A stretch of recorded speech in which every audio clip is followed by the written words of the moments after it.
오늘은 성례에서 성례에 두 가지가 있는데 세례와 성찬, 성만찬이 있는데 그 중에 첫 번째 세례에 대한 부분을 이제 보겠습니다. 지난주에는 성례의 일반적인 의미를 우리가 보았고 오늘은 이제 세부적으로 어, 세례에 대한 부분만 집중적으로 보도록 그렇게 할게요. 보십시다. 우리가 세례에 대해서 잘 아는데 지금 이 말씀을 통해서 한번 우리가 알고 있는 세례와 칼뱅이 세례를 어떻게 설명하고 있는지 그거를 좀 면밀히 보시도록 하십시다. 11번 첫 번째입니다. 세례는 하나님께서 우리에게 주신 것이다. 여기서 중요한 점은 하나님께서 우리에게 주신 것이다. 이거를 기억을 하시면서 보십시다. 첫째 목적은 그분 앞에서 우리의 믿음을 섬기기 위함이요. 둘째 목적은 사람들 앞에서 우리의 고백을 섬기기 위함이다. 이 섬기기 위한다는 말이 조금 그 문장 자체가 우리한테는 익숙하지 않은데 세례가 우리를 그렇게 하겠다, 우리에게 그렇게 돕는다는 거죠. 우리의 믿음을 돕고 사람들 앞에서 고백을 돕는 그런 거라는 겁니다. 우리는 이제 차례로 이 제도를 세우신 두 가지 이유를 취급해 보겠다. 세례는 믿음의 세 가지 사항을 가져다 주는데 각각 따로 살펴보아야 하겠다. 자, 믿음의 세 가지 사항을 가져다 준답니다. 그 첫 번째가 뭐냐면 이제 주께서 우리를 세우신 일의 첫 번째 일은 이 세례가 우리의 씻음의 상징이요 증거라는 것이다.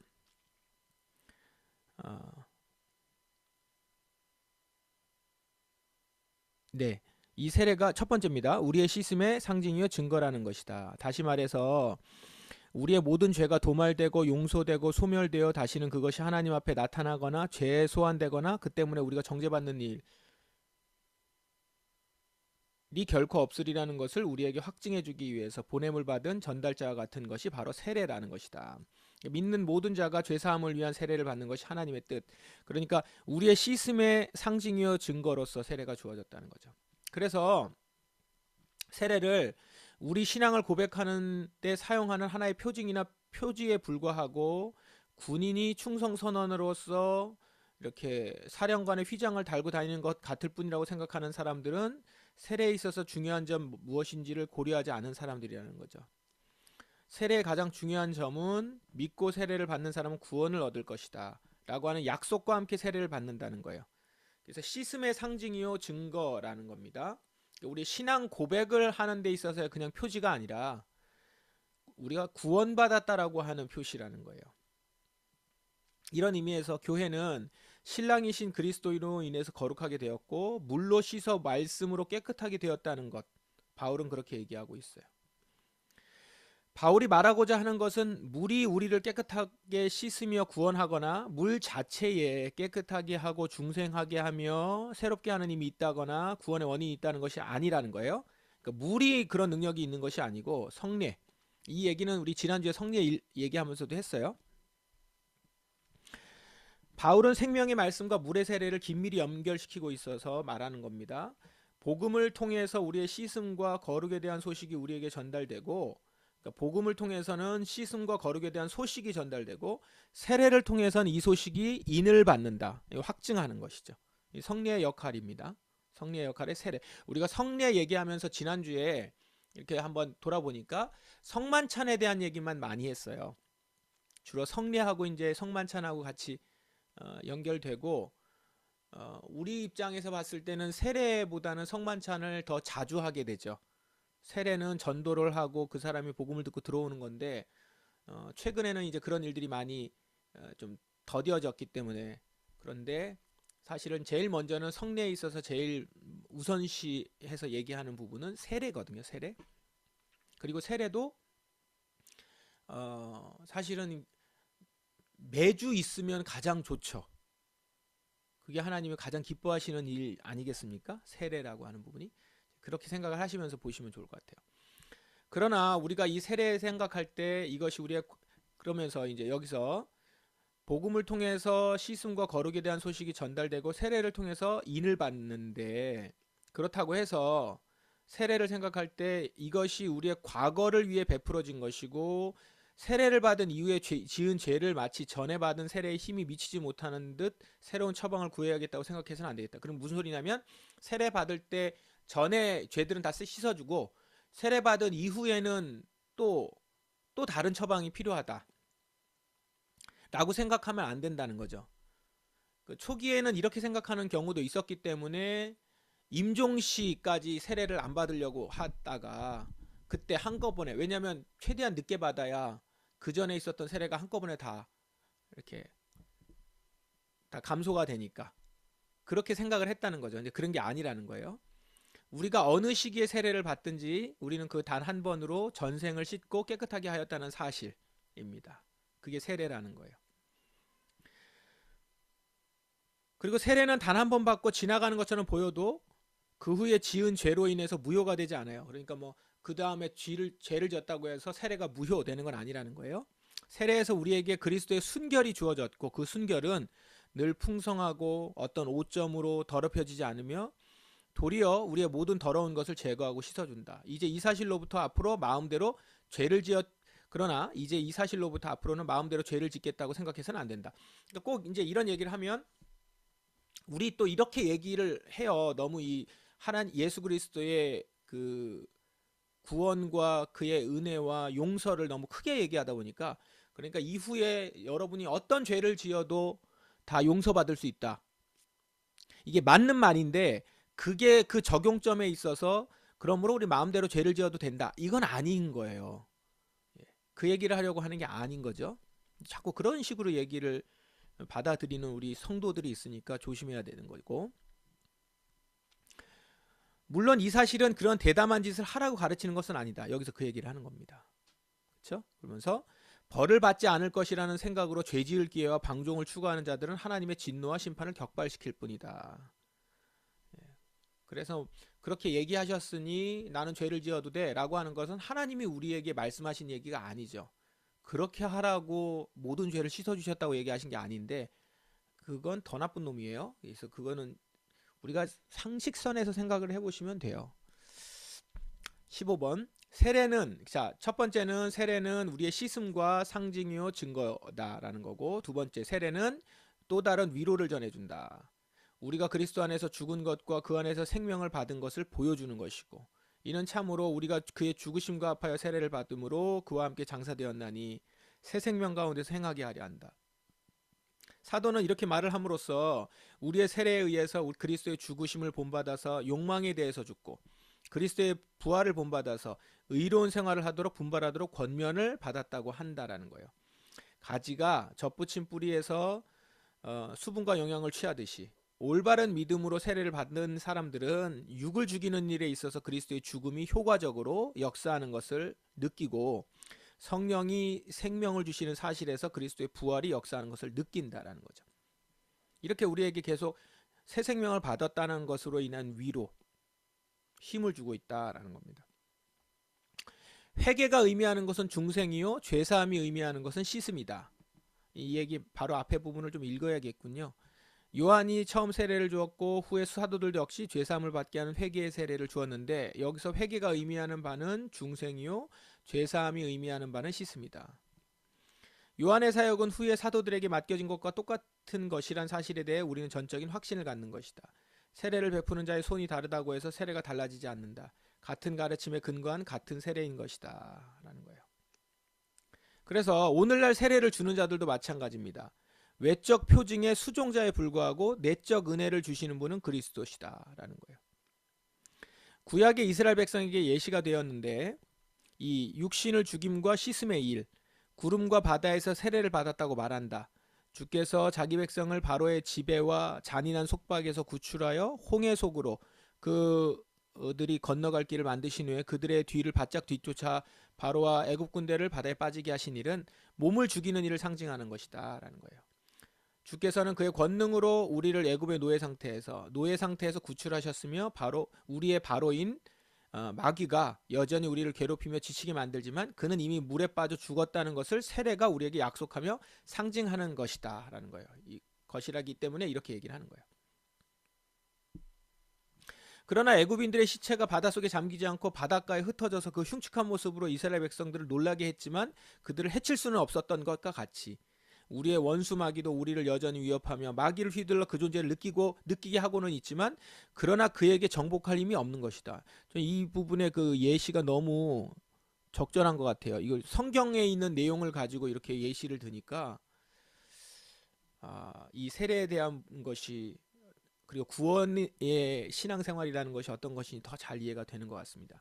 구름에서는 씻음의 일이 상징되고 있다. 여호와께서 이스라엘 백성을 구름으로 덮어 서늘하게 하심으로 그들이 무자비한 태양열로 인해 기진맥진하지 않게 하신 것과 같이 우리는 세례에서 그리스도의 피로 가리움을 받고 보호를 받는 것을 깨닫는다. 이렇게 가리움으로써 정말로 견딜 수 없는 불꽃인 하나님의 지엄하심이 우리를 엄습하지 못하도록 하는 것이다. 그런데 어떤 사람들은 선전하는 가르침은 대단히 잘못되었음이 어떤 사람들이 선전하는 가르침, 이제 잘못된 가르침에 대해서 여기서 얘기합니다. 우리 기독교 강요를 보면서 이제 여러분 지금 익숙하실 텐데 한 가지 주장을 하고 그 주장에 대해서 잘못된 가르침에 대한 얘기를 하죠. 그리고 그 잘못된 가르침이 어떻게 잘못되었는지를 칼뱅은 얘기하면서 다시 원래 본 주제에 대한 가르침을 얘기를 합니다. 그런 패턴으로 지금 책이 계속되어 있어요.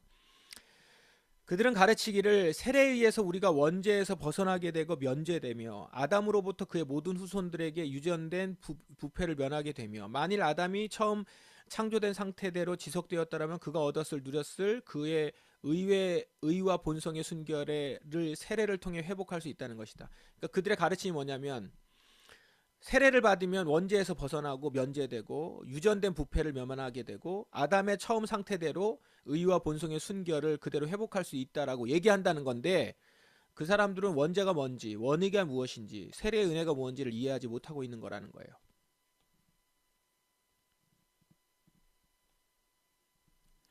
그래서 원죄라는 것은 우리의 본성이 타락하고 부패한 것. 이 부분은 이제 앞부분에서 얘기를 했죠. 성경에서는 그거를 죄의 열매나 죄들이라고 부른다라는 겁니다. 그러므로 우리가 두 가지 점을 주의 깊게 고려해야 되는데 첫째는 본성의 모든 부분이 타락하고 부패했기 때문에 그 하나의 이유만으로도 하나님 앞에서 저주와 유죄 선고를 받은 자로 인정돼요. 의와 결백과 순결이 아니고서는 어떤 것도 그분께 받으실 만한 것이 되지 못하기 때문이고 유아들조차도 마찬가지예요. 저주를 지고 나온다는 것이죠. 이게 이제 나중에 그 유아들에 대한 얘기까지도 여기 원죄에 대한 얘기를 하면서 하고요. 둘째, 왜곡된 본성이 우리 속에 없어지지 않고 계속적으로 새로운 열매들을 낳는데 이는 앞에서 우리가 육체의 일이라고 묘사한 바 있는 것으로 마치 뜨거운 용광로가 끊임없이 불꽃과 불똥을 내뿜듯이 또 샘에서 쉬지 않고 샘물이 솟아나듯이 그 열매들을 쏟아놓는다는 것이다. 그러므로 이 원리를 정의하여 원의 결핍이라고 한 사람들도 아직 그 원죄의 세력과 힘을 충분히 효과적으로 표현하지는 못했다고 하겠다.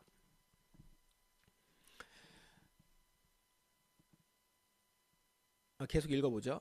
왜냐하면 우리의 본성은 선한 것이 전적으로 결핍되고 비어있을 뿐 아니라 나아가서 게으름 피울 사이도 없이 각종 악한 것들을 왕성하게 만들어내기 때문이다. 또 원죄를 정욕이라고 말하는 자들도 있는데 사람 속에 있는 것은 무엇이나 이해력에서부터 의지력까지 영혼에서부터 육체에 이르기까지 모두가 이 정욕에 의해 더럽혀지고 잠식되었다는 뜻으로 말한 것이라면 그들이 낯선 말을 사용한 것은 아닐 것이다. 그래서 이제 여기서 이걸 정리를 합니다. 세례가 우리에게 우리의 바로가 익사하고 우리의 죄가 죽을 것이라고 약속해 주기는 하지만 그렇다고 해서 그 죄가 더 이상 존재하지 않고 우리에게 고통을 주지 않는다는 것이 아니라 다만 그것이 우리를 정복하지 못하리라는 것. 아까 앞서 얘기했었던 비유처럼 둥둥 떠다니는 그 시체들로 인해서 우리를 위협하고 우리를 놀라게 만들고 하는 일들이 있다는 거죠. 우리가 육체라는 이 감옥에서부터 갇혀서 사는 동안에는 죄의 흔적은 항상 우리 안에 살아있을 거라는 거예요. 우리의 육체가 가지고 있을 때 정욕이 있는 거죠. 그러나 우리가 세례를 통해 하나님께서 주신 약속을 신실하게 붙잡고만 있다면 그 죄의 자취가 우리를 지배하거나 다스릴 수 없다는 거예요. 그러니까 죄에 대한 그러니까 그 주기도문도 보면은 시험에 들지 않고 하시고 악에서 구해달라고 하는 기도를 계속하는 거죠. 우리는 육체라는 감옥에 갇혀서 살아가고 있고 죄의 흔적이 있고 죄의 그 영향력들이 있는데 예수 그리스도를 신실하게 붙들고 있는 자들은 그 지배나 그의 다스림에서부터 벗어나서 살아갈 수 있다는 거예요. 그러나 누구라도 자기를 기만하거나 자기의 죄악 생활을 변명해서는 안 된다. 그러니까 이거는 또 뭐냐면 그러니까 나는 죄 지어도 돼 라고 해서는 안 된다는 거죠. 죄가 항상 우리 안에 머물러 있다고 하는 말은 그렇지 않아도 죄 짓기 쉬운 죄인들이 안심하고 죄악 속에 잠자고 있으라는 말이 아니라 오히려 자기의 육체로 말미암아 고통과 연단을 받고 있는 자들이 기진하거나 낙담하지 말라고 하는 말이다. 그러니까 성경에서 계속 얘기하는 것은 우리를 위로하고 격려하고 힘을 주려고 하는 거지 괜찮다라고 하고 안심하고 그냥 그 자리에서 그대로 있으라고 하는 얘기가 아니라는 거죠. 이게 구원파하고 우리 개혁주의하고 다른 건데 구원파는 그래서 괜찮다고 하고 그냥 마는 거예요. 괜찮다는 위로를 하는 것이고 개혁주의에서 얘기하고 있는 것은 결코 지지 않고 지배받지 않으니 계속 하라는 거죠. 너가 지금 하고 있는 거에서 낙심하지 말고 하라. 주님의 말씀을 따라가라. 회개하라. 그러면 계속 용서해 주신다. 그거예요. 회개 안 해도 돼. 그래도 용서해 줘. 그게 아니고 회개하라. 그러면 용서해 주실 것이다. 그걸 격려하는 거예요. 그러니까 사실은 회개하지 않아도 돼. 그냥 아무렇게나 살아도 다 구원하셔. 이게 이제 우리의 육체적 본성으로는 더 하고 싶은 거죠. 죄를 지어도 구원받는다니까. 근데 성경은 죄를 지으면 구원받는다는 얘기가 아니고 죄 지으면 구원 못 받아요. 죄 짓지 않고 살아갈 수 있는 힘이 우리에게 있다는 거죠. 그걸 얘기하면서 격려를 계속 하신다는 거예요. 그러므로 우리가 믿어야 할 것은 이것이다. 우리는 육체의 죽음이라는 세례를 받지만 이 일은 우리의 세례와 함께 시작되어 매일매일 이 목표를 추구해 가야 하며 마침내는 이 생을 떠나 주님께로 갈 때에야 완성되리라는 것이다. 이게 이제 구원에 대한 아주 중요한 얘기죠. 구원의 여정에 대해서. 자, 마지막으로 세례로부터 믿음이 받는 위안은 세례에 대한 이제 세 가지 얘기를 얘기하는 건데 이제 세 번째입니다. 아까 좀 앞서서 첫 번째 세례가 우리의 씻음의 상징이라는 것이고 세례는 위로를 준다는 것이고 그다음에 이제 세례가 우리가 그리스도의 죽음과 삶에 접붙여졌다는 사실뿐 아니라 나아가서 그리스도가 자신에게 완전히 연합되어서 그의 모든 축복의 동참자가 되었다는 사실이다 라는 겁니다. 자, 이 부분이 좀 중요하다라고 써야겠네요. 이렇게. 네, 동참자가 되었다는 사실.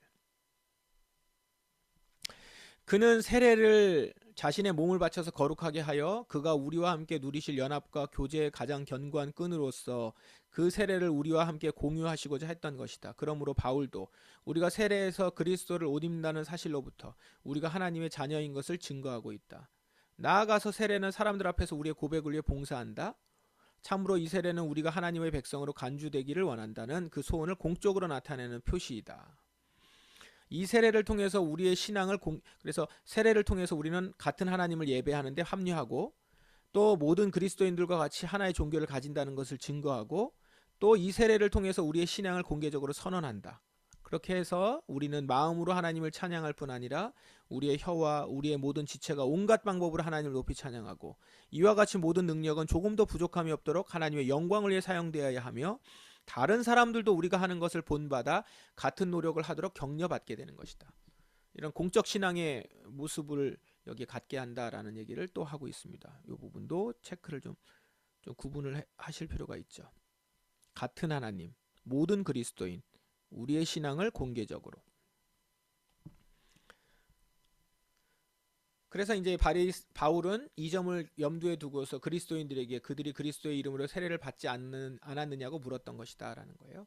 자, 이제 우리가 주님께서 세례를 제정하신 목적을 설명했기 때문에 이제 우리가 그 세례를 어떻게 사용해야 하며 어떻게 받아야 할지를 판단하기는 쉬운 일이다. 세례란 우리의 믿음을 위로하고 강화하기 위해 주신 것이므로 우리가 그것을 받을 때에 하나님의 손에서 받는 것처럼 해야겠다. 이게 아까 처음에 얘기한 거죠. 하나님이 우리에게 주신 것. 그래서 이 표징을 통해서 말씀하시는 이는 하나님이시라는 것. 또한 죄악들에 대한 기억을 정결하게 하고 씻어 없애고 딱 닦아주시는 분도 하나님. 우리를 그의 아들의 죽음에 동참자가 되어 사탄의 권세와 우리의 정욕을 그의 아들 안에서 약화시키는 분도 하나님. 곧 우리에게서 그의 아들로 옷 입히시는 하나님. 이거를 기억해야 한다라는 거죠. 이와 같은 일로 그가 우리 안에서 우리의 영혼을 위해서 행하시는 것은 우리의 몸이 물로써 외적으로 깨끗해지고 물에 잠기며 물에 둘러싸이는 것을 우리가 아는 것처럼 그렇게 참되고 확실한 것이다. 우리가 영적인 일을 물질적인 것에서 보고 생각해야 한다는 것. 바로 이런 유비와 비유가 성례를 위한 확실한 규칙인 것이다. 그러면서 이제 고넬료에 대한 예를 쭉 듭니다. 그 얘기는 읽어보시도록 하고, 성례는 결코 그 집행하는 자의 손에서 받는 것이 아니라 그것을 보내어 주신 분이신 하나님의 손에서 받듯이 해야 한다는 것이다.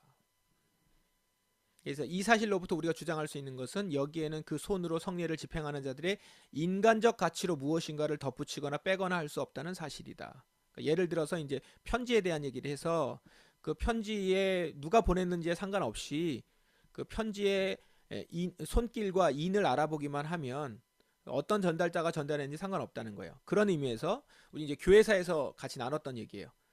우리는 사역자의 가치에 따라서 성례의 힘과 가치를 측정하였던 도나투스파 기억나세요? 도나투스파의 오류를 산뜻하게 반박하게 된다.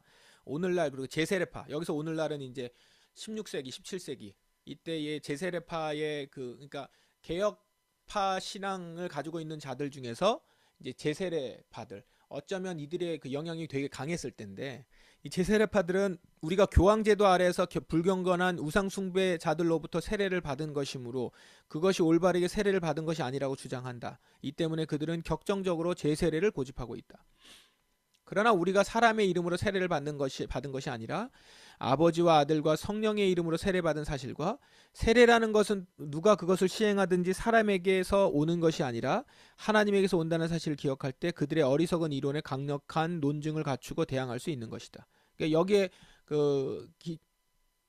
중요한 기준은 뭐예요? 하나님의 이름으로 받은 거니까 그 세례를 준 전달자가 중요하진 않다라는 것이죠. 우리를 세례 준 자들이 아무리 무지하고 경멸스러운 자들이라 할지라도 그들은 하나님께로부터 온 자들이고 우리를 세례 줄 때 자기들의 무지와 배도를 나누도록 한 것이 아니라 예수 그리스도에 대한 믿음을 위해 세례 주었던 것인데 그렇기 때문에 그렇다는 거죠. 세례는 하나님으로부터 온 것이기 때문에 그 사람에 상관없이 제세례가 이루어지는 것은 아니다라는 겁니다. 그 뒤에 얘기도 계속 그런 얘기를 쭉 하고 있죠. 나는 전의 세례가 요한의 참된 세례로서 그리스도의 세례와 하나요. 동일한 것이라는 점은 인정하나 그들이 다시 세례를 받았다는 것은 부인한다. 사도행전 19장에 그들이 예수의 이름으로 세례를 받았다는 것은 무슨 말인가? 그들이 바울에게서 진정한 교리를 배웠다는 뜻으로 해석하는 사람들도 있다. 그러나 나는 더 단순하게 해석해서 이것이 성령 세례라고 본다. 그 성령의 가시적 은사들이 안수를 통해 주어졌다는 것이다. 이런 은사들을 세례라는 말로 나타낸 것은 새로운 일이 아닌 것이다. 그러니까 이들이 세례를 받았다는 것을 칼뱅은 어떻게 해석하냐면 성령 세례라고 얘기한다는 거예요. 그거에 대한 이제 그 근거를 바울이 그들에게 안수함에 성령이 그들에게 임하셨다라는 말이 나온다는 거예요. 이제 기술 방법에 있어서 먼저 앞서 어떤 일들을 말할 때 친밀한 화수를 따라서 요약하고 그 다음에 자세히 설명하는 것을 봤을 때 이것은 그들이 듣고 주 예수의 이름으로 세례를 받으니 바울이 그들에게 안수함에 성령이 그들에게 임하심으로 그러니까 이 세례를 받았다는 것이 뭐냐면 안수하에서 성령 세례를 받았다라고 하는 표현이라는 거죠. 자, 그 부분까지 일단락하고 이제 마지막 정리입니다. 이제 이것으로서 우리는 세례의 용도 두 부분 하나님의 약속을 우리에게 가르치기 위함 사람들 가운데서 우리의 믿음을 고백하기 위함 그러면 그리스도의 자녀들이 세례받는 이유에 대해 의문이 생기는데 그러니까 자녀들 유아 세례를 얘기하려고 하는 거예요. 이는 아이들이 아직 그렇게 많은 증거를 들어서 가르침을 받을 만한 능력이 없고 또한 밖으로 고백하기 위해 안으로 믿음을 생각할 수 있을 만한 능력이 없기 때문이다. 그러면 이제 유아 세례의 이유에 대해서 몇 마디 설명해 봅시다. 생각보다는 이 내용이 좀 적어요. 이 죽을 인생으로부터 주님께서 유아적에 불러가시는 자들에 대해서는 그들 중 일부를 바로 천국의 상속자로 만드신다. 이제 영원한 복락은 하나님을 아는 지식에 있다. 그러면 왜 그는 그 선한 일을 언젠가는 완전히 누리게 될 그들에게 지금 여기에서 그 첫 열매의 맛을 조금이나마 주시지 않는 것인가? 왜 그는 언젠가는 얼굴과 얼굴을 대하듯 보게 될 그들에게 지금은 거울로 보듯이 희미하게만 보이게 하시는가? 우리가 이것을 다 이해하지 못한다 하더라도 그의 모든 사역이 얼마나 훌륭한지, 그리고 그의 경륜은 우리의 지성이 잴 수 없을 만큼 얼마나 깊은지 숙고해 보아야겠다. 더군다나 심지어 이 나이 때부터라도 하나님의 은혜의 그릇으로 선택을 받는다는 사실을 우리가 고백한다면 우리는 구원에 이르는 유일한 길이 믿음이라는 것을 부인할 수 없다. 우리가 그리스도 안에서 진정 믿음으로 산다면 우리가 믿음에서 떠날 때 아담에서 죽을 수밖에 없다. 명확한 증거가 있다. 믿고 세례를 받는 사람은 구원을 얻을 것이요 믿지 않는 사람은 정죄를 받으리라. 어떤 사람들은 이 구절이 보여주는 입장에 서서 이 말씀이 복음을 충분히 이해할 수 있는 나이가 된 사람들에게만 적용되는 것이라고 주장을 한다라는 거예요. 그러나 나는 정반대로 이것이 성경에서 거듭 역설되고 반복되는 일반적인 말씀이기 때문에 그러한 취약한 해법을 통해서 그 취지가 회피될 수 없다는 것을 단언한다라는 거예요. 그러니까 믿음으로 구원받는 것이 맞는데 유아적에 불러가시는 자들도 천국의 상속자가 된다면 그 유아적에 있는 아이도 믿음이 있다라는 거죠. 그걸 믿음으로 겉으로 드러내거나 보이지 못한다 하더라도 그렇다면 그 아이에게 세례를 주는 것은 맞다라는 것이죠. 그래서 이제 이것을 어떻게 판단하느냐 문제는 다른 문제이긴 해요. 여기서 그 얘기는 다루진 않거든요. 그럼 걔가 그거를 믿음으로 고백할 수 있는 함으로 인해서 내가 안에 믿음이 있다는 거를 얘기해야 되는데 그럴 수 없다는 거잖아요. 그러니까 이건 뭘 보는 거냐면 그건 우리가 다 알 수 없고 어쨌든 천국에 그 유아기의 아이가 들어갈 수 있다면 그 아이에게 세례를 주는 것은 합당한 것이다 라고 하는 논리를 갖고 얘기하는 거죠. 그래서 나이에 대한 차별이 확인되지 않는다는 거예요. 아이든 성인이든 믿음으로 말미암지 않고는 아무도 구원받지 못한다는 것은 확고하다. 이런 이유로 유아가 성인과 마찬가지로 믿음을 지니고 있다면 유아에게도 세례를 베푸는 것이 옳다.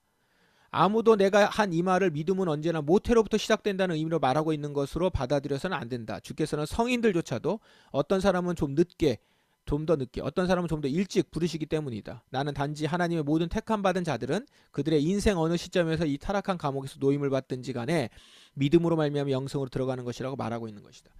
우리는 믿음으로 구원받는 거니까, 그러니까 세례를 받아야지만 구원을 받는다거나 세례를 받을 때 그 물의 능력이 있어서 그걸로 인해서 그 구원이 투입된다거나 그렇게 보지 않기 때문에 그냥 내가 믿음이 있다는 표시요 구원을 받았다는 확증이기 때문에 그 아이 가운데 믿음이 있다면 이 세례가 확증이 될 것이고, 그렇죠? 뭐 다 반대로 얘기하자면 여기 반대는 없지만 그 아이에게 믿음이 없었다면 이 세례가 확증이 못 되는 것이겠죠. 그런 의미에서 유아에게 세례를 베푸는 것이 그것이 전혀 문제가 없다라는 거죠. 이걸 좀 다른 쪽으로 표현하면 우리 교회에서는 이렇게 표현하는데 하나님의 언약 안에 이 아이를 데리고 들어온다 라고 이제 얘기를 저희는 해요. 그러니까 할례도 마찬가지예요. 유대인들 자손에게 할례를 행하라고 주께서 명하신 것은 우리에게도 하나의 명령으로 받아들여져야 한다. 왜냐하면 우리가 행하는 세례는 할례를 대신한 것이기 때문이다. 주께서는 할례를 받는 유대인들에게 약속하신 바로 그 동일한 것. 주는 그들과 그들의 자손들에게 하나님이 되고 그들과 그들의 자손들은 하나님의 백성이 되리라. 이 언약 안으로 들어온다는 얘기죠. 오늘날에는 세례를 받은 그리스도인들과 약속하신다. 성인들만 아니라 유아들에게도. 그러니까 성인이 돼서 하나님의 약속으로 들어오는 게 아니라 그와 그의 자손들에게까지 하나님의 약속 안으로 이렇게 감싸신다면 성인만 세례를 받는 것이 아니고 아이들도 세례를 받는 것이 마땅하다는 거죠. 그 약속 안에 들어와 있는 사람으로. 그래서 옛적의 유대인의 유아들이 부정하고 속된 이방인들과 비교해서 성도들이라고 불릴 수 있었던 것과 마찬가지로 이런 이유로 바울은 유아들조차도 성도들이라고 부른다. 그래서 구약시대에 하나님께서 유대인들에게 할례를 명하라고 하셨던 그 의도가 오늘날 신약시대의 교회에도 세례를 받으라라고 하는 데에 있어서 동일하게 적용이 된다라는 얘기로 세례에서 유아세례 부분을 마지막으로 이렇게 다루고 있습니다.